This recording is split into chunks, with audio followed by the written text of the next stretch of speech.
And that's the kind of woman she was. My dad. So, my dad worked for the studios. He was a trucker, teamster. And back then, especially in the earlier times, they would make him do everything. I mean, drive the stars around, drive that around, clean that, fix that, do that. So he had awesome stories. Still, my favorite is he got into a bar fight alongside John Wayne and his brother Pat at a bar in Hollywood. How many people can say that? I mean, there's a point where you just realize that your dad is way cooler than you, or that he will ever be, and you're just like, okay. I remember I was a kid, and he came up to me and he said, hey, sport, come on, we're going to work.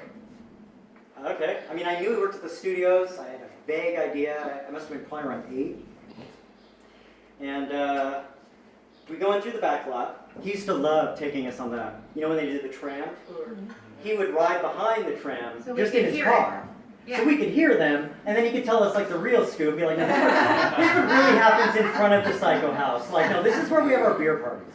Like, but he took me to an empty parking lot. And it was empty except for one car.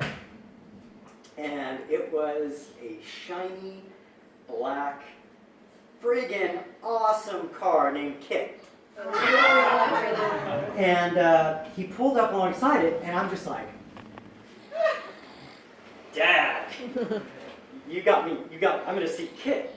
And he's still playing it so cool, like, yeah, all right, just get out. We get out, the door opens, David Hasselhoff gets out. It's friggin' Knight Rider.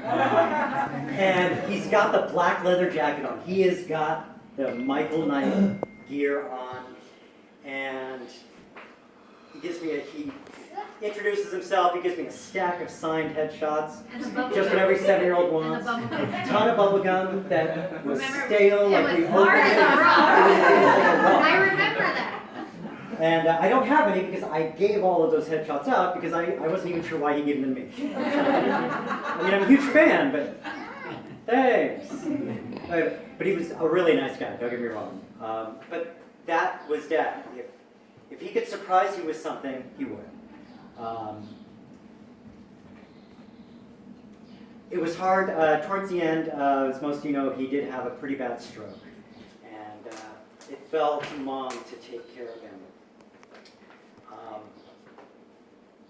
And it was hard to see that, but whenever I'd go over there, he would smile, say, Wayner. Well, sometimes he'd say Wayner. A lot of times towards the end, he'd say Scott. Yeah. I was Scott for at least the last 6 months. I was fine with it. Scott was my cool older bro. Like, I'll be Scott. Let's do it. Especially if you're doing something wrong. Yeah. I'm sorry, Dad. I'm sorry, Pop. You know me, Scott.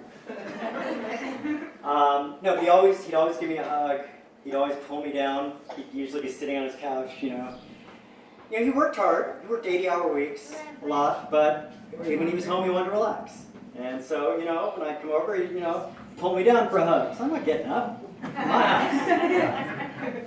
And he loved his kids. He loved Mom. A lot of people have said this to me, and I think they're right. It was never the same for Mom after Dad. It just wasn't. And that's why we never had a service for Dad. It was too much like saying goodbye, and that's something she was never ready to do. She didn't see why she had to do it. And when she put it like that, I mean, I couldn't even really argue. It was like,